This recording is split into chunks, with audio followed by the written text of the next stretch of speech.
नमस्कार, जय हिंद। मैं Manjit Mandal, director and founder Abhinav coaching classes Kanker. Abhinav coaching classes ने 2023 में एक सुपर 10 बैच लॉन्च किया, जिसमें 10 बच्चे के एडमिशन हो और 10 के 10 बच्चे सिलेक्टेड रहे। तो आज हमारे साथ है सुपर 10 का, जिन्होंने 115 नंबर के साथ 254 रैंक हासिल किया, रुद्र प्रकाश निषाद। तो आज हम रुद्र प्रकाश निषाद से जानेंगे कि उनका सफ़र कैसा रहा पीएटी में, और उन्होंने इतने कम समय में इतने अच्छे रैंक, इतने अच्छे नंबर कैसे हासिल किए। रुद्र प्रकाश, जैसे कि तुम सुपर 10 में रहे, है ना, तो आज हम सुपर 10 के बारे में कुछ बात करेंगे, और साथ ही साथ जो बातें शुरू होगा हमारा, वो आप कहाँ से हो और प्रारंभिक शिक्षा कहाँ से मिला आपको, और आपको अभिनव कोचिंग क्लासेस के बारे में कहाँ से पता चला, है ना। जी सर, मेरा नाम रुद्र प्रकाश निषाद है। मैं दुर्गुकोंदल के एक छोटे से गांव आमागढ़ का निवासी हूं। मेरा प्रारंभिक शिक्षा प्राइवेट स्कूल सरस्वती शिशु मंदिर दुर्गुकोंदल से हुआ।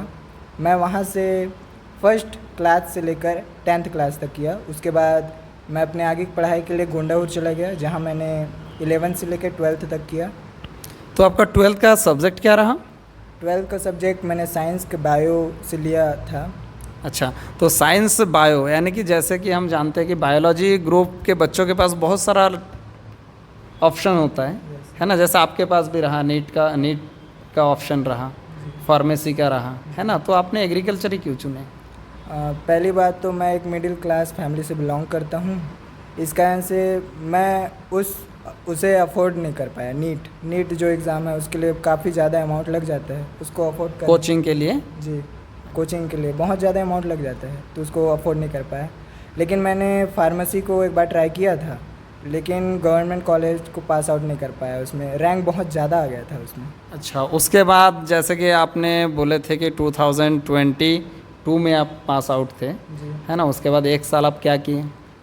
उस एक साल में मैं गैप करने का सोच रहा था, लेकिन उस गैप करने के बीच में मेरे को लगा कि गैप करने से अच्छा कुछ डिग्री कर लेता हूँ, जिसमें मैंने डिप्लोमा कंप्यूटर एप्लीकेशन को किया, DCA। तो आप जैसे DCA कर रहे थे, तो आपको अभिनव कोचिंग के बारे में कैसे पता चला? DCA करते करते मेरा एक दोस्त है जिसने बताया कि एग्रीकल्चर भी साइंस वाले कर सकते हैं। उसके बाद मैं यहाँ आया कांकेर, जहाँ पता चला कि अभिनव कोचिंग क्लासेस में अच्छा पढ़ाई होता है, तो मैं यहाँ आ गया। अच्छा, आपके दोस्त ने भी कोचिंग किया होगा? जी, मेरे दोस्त ने भी यहीं कांकेर में कोचिंग किया। अच्छा, दूसरे कोचिंग से कोचिंग किया, है ना। तो आप दोनों में किसका रैंक अच्छा रहा? दोनों में मेरा रैंक अच्छा रहा। मेरा लगभग दोनों मतलब दोस्त के बीच रैंक का फ़र्क कितना हो सकता है, का आइडिया? कुछ 600 रैंक का फ़र्क था। है, यानी अगर आपका 254 है तो उनका लगभग 800 मोर देन, है ना। अच्छा, तो जैसे आप अभिनव कोचिंग क्लासेस आए, सुपर 10 ज्वाइन किए, है ना, तो आपको क्या आप खुद में कॉन्फिडेंट थे कि इसी साल निकल जाओगे? पहले तो वैसे कॉन्फिडेंस नहीं आया था, क्योंकि फर्स्ट अटैम्प्ट था और इसके बारे में उतना ज़्यादा जानकारी भी नहीं था मेरे पास। लेकिन जैसे जैसे मैं इस कोचिंग क्लास में पढ़ते गया, वैसे वैसे कॉन्फिडेंस होता गया कि हाँ, मैं कर सकता हूँ। अच्छा, मतलब यहाँ पे जो टेस्ट सीरीज़ वगैरह लिया जाता है, जैसा आप उसको अटेम्प्ट करते गए तो कॉन्फिडेंस आता गया, है ना। तो अभिनव कोचिंग क्लासेस बच्चों को एक्चुअल में सिर्फ एजुकेशन ही नहीं, एजुकेशन के साथ साथ और बहुत सारी चीज़ें एक्टिविटी करवाते हैं, है ना, जिसमें एजुकेशन से रिलेटेड रहता है ना। तो आपने जैसे कई जगह विज़िट होता है, तो आप किसी विज़िट को ज्वाइन किए? विज़िट में तो मैंने एक बार भी ज्वाइन नहीं किया।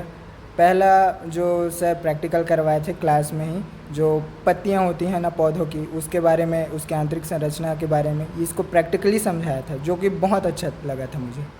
अच्छा, यानी internal structure of root, stem, leaf, है ना। अच्छा, तो आपने जैसे आपका रैंक आया, है ना, आपने देखा कि 244 रैंक है ना, आपने सबसे पहले किसको बताया? ये बात सबसे पहले मैंने रात में देखा। ये जो न्यूज़ पता चला, ये रात में ही पता चला, और सबसे पहले जाके मैंने इस बात को मम्मी को बताया। पापा तो सो रहे थे, तो उनको मैंने सुबह बताया। अच्छा, मम्मी का रिएक्शन कैसा रहा? मम्मी तो 254 रैंक, ये क्या होता है वो समझ नहीं पा रही थी, लेकिन जब मैंने उनको इसके बारे में डिटेल से समझाया तो समझी और खुश हो गई थी वो।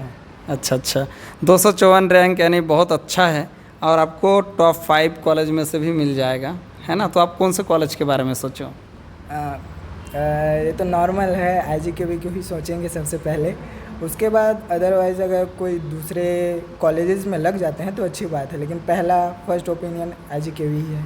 हाँ, एक्चुअल में IGKV सबका रहता है ना, IGKV में और कम रैंक की ज़रूरत है, जी है ना, लेकिन हम आशा करते हैं कि आपका IGKV हो जाए, है ना। तो अभिनव कोचिंग क्लासेस जैसे आप पढ़े, आपका दोस्त भी अदर कोचिंग में रहे, है ना, तो नोट्स अवेलेबल रहा होगा दोनों कोचिंग का, जी। है ना। अच्छा नोट्स कौन सा कोचिंग का रहा? सीरियसली बताऊं तो हाँ, अच्छा कोचिंग अभिनव क्लासेस का था, क्योंकि इसमें पॉइंट वाइज जैसे पढ़ाया जाता था, जैसा समरी दिया जाता था ना, उसमें बहुत ऐसे थी जिसको छोटा छोटा पढ़ के भी बहुत अच्छे अच्छे मार्क्स निकाल सकते थे। अच्छा, आपको अभिनव कोचिंग के तरफ से कभी अभिनव कोचिंग के नोट्स के अलावा दूसरा कोई चीज़ें सजेस्ट किया गया पढ़ने के लिए? नहीं, मैं तो जब से अभिनव कोचिंग क्लासेस में आया हूँ, मैं नोट पे ही डिपेंड था, अदर कोई भी बुक वगैरह कुछ नहीं पढ़ा। अदर कोई भी बुक आपके पास नहीं रहा, है ना, और आपने पढ़ा भी नहीं। ये जो एग्ज़ाम होता है ना, इसमें अच्छे से अच्छे रैंक हासिल करने के लिए, है ना, बच्चों को कैसे तैयारी करना चाहिए? PAT एग्ज़ाम के लिए अच्छे से तैयारी करने के लिए तो जैसे कि हम यहाँ PAT कॉलेज अभिनव कोचिंग क्लासेस में आए, इसमें PAT कोचिंग क्लासेस, हाँ, PAT कोचिंग क्लासेस में आए, यहाँ हम जैसे कि आज पढ़ रहे हैं, उसको कल दूसरे दिन सुबह मौखिक टेस्ट लिया जाता था इसके बारे में। तो उसको अगर हम देखे जाए तो डेली अगर इस चीज़ को डेली याद करके दूसरे दिन मौखिक में टेस्ट देते हैं तो इसका हमारा तैयारी बहुत अच्छे से हो सकता है। और ऐसा अगर करते जाएं हम लोग धीरे धीरे तो 200 से कम रैंक लाना एकदम इजी हो सकता है।